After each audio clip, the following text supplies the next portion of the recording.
Hey Pride, it's Miss Bloodworth or Mrs.Ault now. I just wanted to make this quick video to kind of recap everything we talked about in Words of Affirmation for this quarter, just because I think it's super important. And also, if you ever get bored and want to relearn what we talked about in class, this is just a perfect resource for you to utilize that with. And also, I always post my slideshows in Google Classroom, so if you ever want to refer back to it, it's on there for you. So anyway, words of affirmation. Well, we've been talking about Dr. Gary Chapman's 5 love languages, words of affirmation, quality time, physical touch, acts of service, and receiving and giving gifts. So all these are different love languages that Dr. Gary Chapman talks about in his book. And the reason why we're talking about them in school is because love languages is not just something that we talk about like romantically. It's actually a people skill. People all have different love languages, and love can mean a lot of different things. We talked about that a lot the first couple weeks of this topic. But in this sense, it's loving people as people, not necessarily romantically like boyfriend, girlfriend. It's just loving for people for who they are. Like caring for people is probably another word that we use for that. And so one of those facets of doing that is through words of affirmation. And so this whole little activity here, this little slideshow, is just everything we kind of talked about in words of affirmation and diving deep with that. So when we talked about words of affirmation, I had everyone start off the unit by talking to their table partners on this bell ringer, where basically I asked for you to think of 3 things that are small but have great power. And so a lot of people listed a lot of really creative things. Like I had some people list like the rudder of a boat. It goes in the water and it spins to make the boat move. That's a small thing that moves, that has great power. I had some other kids say babies. That's true. A lot of people got pretty deep with it though, and they used words like love. Like love is a small word that has great power, which is very true. And then we dove a little bit deeper than that, and we basically got it down to like some body parts that are small but have great power. Like for example, your heart. It's very small looking, but it pumps blood through the rest of your body. And then finally, your tongue. It's very small, but it carries great power, and not just physically speaking, because your tongue helps you talk and eat and everything like that. But I'm talking about language when I talk about the tongue, right? And so with that, I put on the board 2 different quotes. The first quote you see in the top right-hand corner of the screen. It says, "The tongue has no bones, but is strong enough to break hearts." And so basically I had you guys reflect on that and just ask what that meant to you. And a lot of people gave some pretty surprising answers, like how, the tongue here, we're not talking about just like, of course, the muscle. We're talking about our language, right? How our words have the power to bring life and death to people, meaning like they can either fill your bucket, like the bucket filler that we talked about, or it can take away. It can make you feel really bad about yourself, really good about yourself, right? But then the second quote to the bottom left side of the screen, I don't know if you guys can see it, but it says, "The tongue has the power of life and death," which is kind of what we talked about. And that's a pretty deep quote to reflect on. But the reason why we shared it is because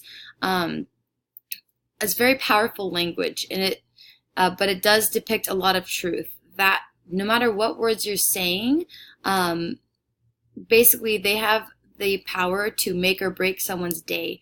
And we talked about how there was a student who was like a 4th grade student who took their own life, which is a really sad story. And we don't like talking about like this a ton, so it wasn't dwelled on at all.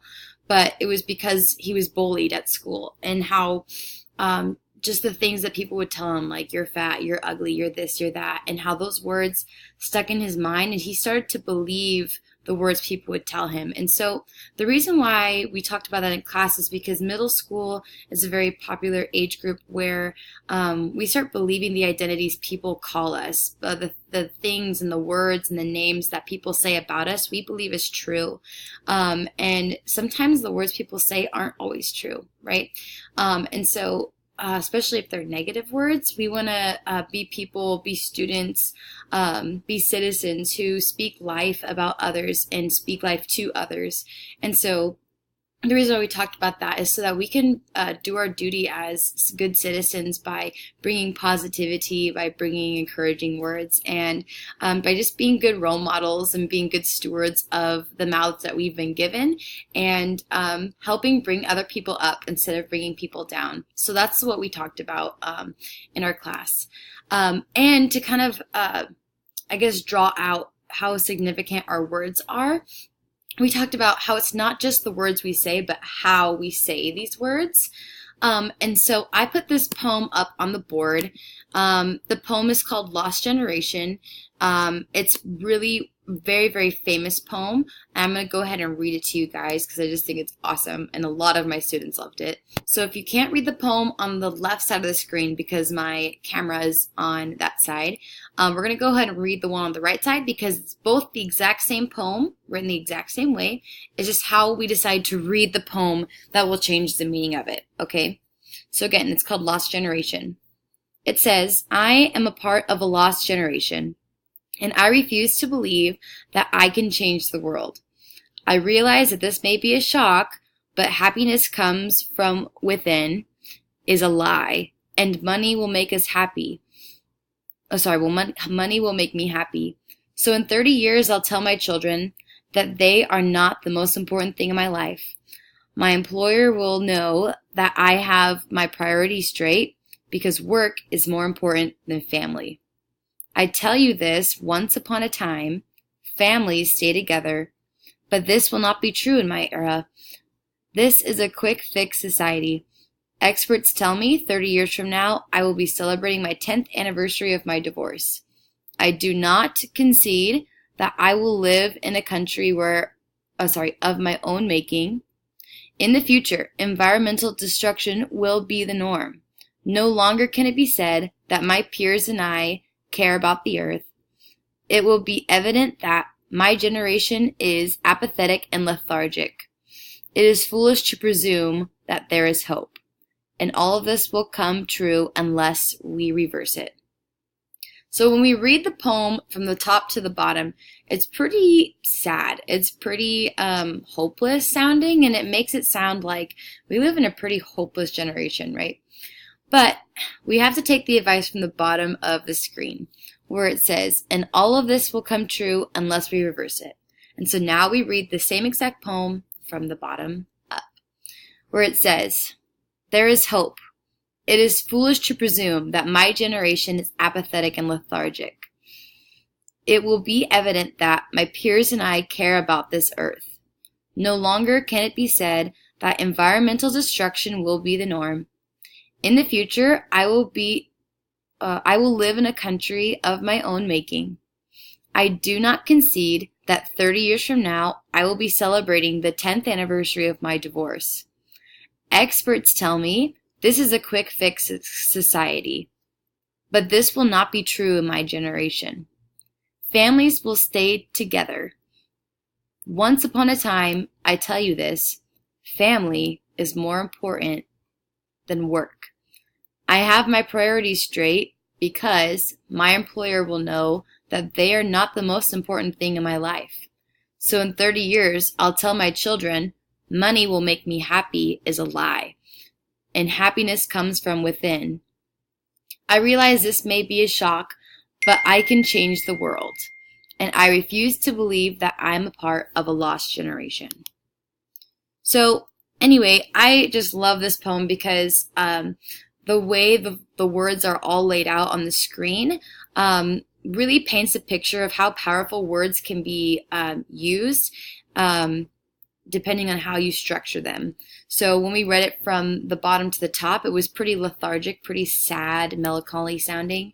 But when we read from the bottom up, it was a lot more hopeful. It was a lot more encouraging.